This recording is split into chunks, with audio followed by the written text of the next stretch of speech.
Okay, let's dive right into this.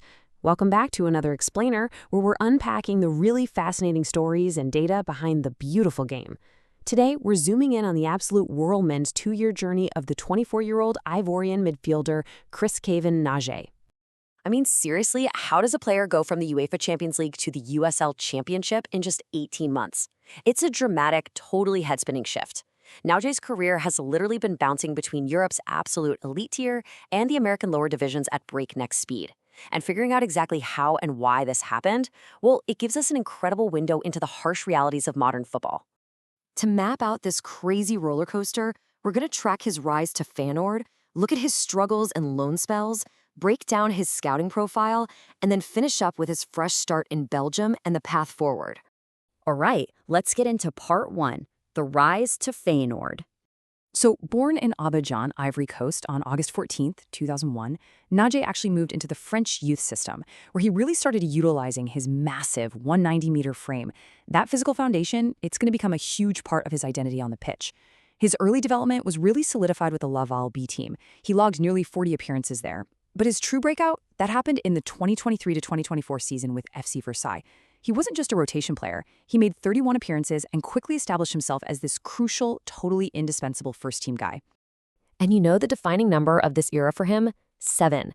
That is 7 goals in a single season, playing purely from the midfield while at Versailles. When a midfielder with a towering 1.90-meter frame starts scoring at that kind of rate, well, major European clubs naturally start circling. It's a super rare and highly sought-after profile for sure. All that intense attention finally culminated in June 2024 with a massive €500,000 dream move to the Dutch giants, Feyenoord. This was a huge step up for him. He debuted in August and made a total of 13 appearances, 8 of those in the Eredivisie, and he even logged some precious minutes in the Champions League. Just imagine that leap, suddenly working directly under the legendary coach Robin van Persie. It's wild.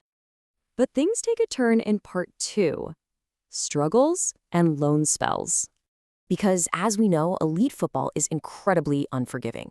The harsh reality of intense squad competition at a Champions League club like Feyenoord meant Nadje really needed to seek minutes elsewhere, just to keep his development from stalling out.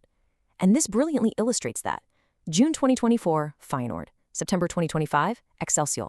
March 2026, Monterey Bay. August 2026, KAS Eupen. The sheer volume of club relocation he faced in just a 2-year window is absolutely staggering.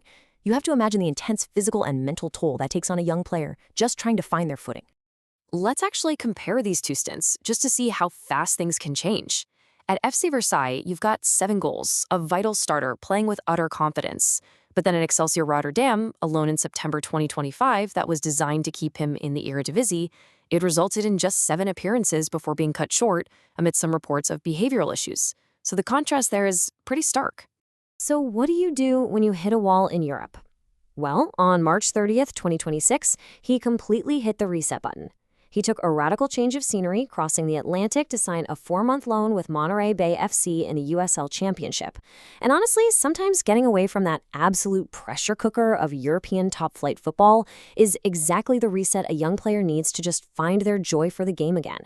And you know, the raw talent was undeniably still there. Monterey Bay head coach Jordan Stewart said it best, quoting here, "He has the intelligence and composure to play at the highest level." And during his 8 games in the USL, Nadje definitely proved it. He created chances, scored in a 4-1 win against Loudoun United FC, tallied an assist, and just generally looked like a guy getting his swagger back before returning to Feyenoord in late July 2026. Which brings us to part 3, the scouting profile.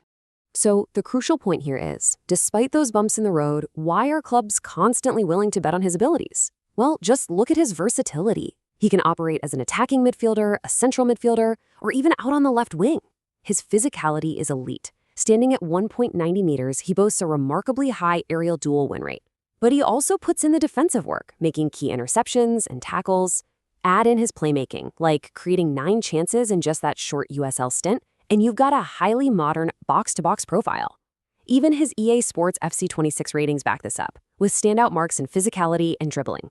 The guy is a genuine force when carrying the ball. But potential only gets you so far without a solid foundation, right? So where does a player actually go to permanently rebuild their career?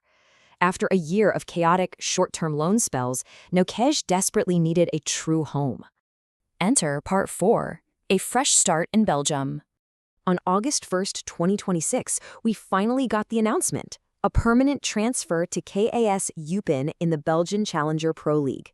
This finally gives the Ivorian U23 international a permanent home after a dizzying year of short loans. He isn't fighting for scraps of rotational minutes anymore. Now, he has the opportunity to really be the guy, a true midfield leader. And for Eupen, who are desperate to push for promotion back to the Belgian top flight, securing a player with Champions League pedigree is a massive statement of intent. It's a perfect match. Finally, Part 5, the path forward. We're going to dive into the final analysis here, because honestly, the economics of this career rebuild are just as fascinating as the tactics on the pitch. Take a look at this number, 1.4 million euros. Just 18 months ago, following his spectacular breakout season at Versailles, Nadje's market value had skyrocketed to this impressive peak. That was the benchmark of his incredible potential. Now, contrast that with 250,000 euros. That is the absolute bargain of a transfer fee that KAS Eupen paid for him. This really visually grounds our narrative. It shows us exactly what Nadje has lost in perceived value over the last year. But more importantly, exactly what he has to regain in reputation. And honestly, that hunger to prove his worth again could easily be his most powerful asset right now. Which brings us to our final big question. Can Chris-Kévin Nadje rediscover his peak form and power KAS Eupen to promotion? At just 24 years old, time is definitely still on his side, and watching this redemption arc unfold in Belgium is going to be incredibly compelling. So what are your takeaways from this? Does he have what it takes to lead Eupen back to the top flight? I would absolutely love to hear your thoughts, so let's keep the discussion going down in the comments. Thanks so much for joining me for this explainer, and we will see you in the next one.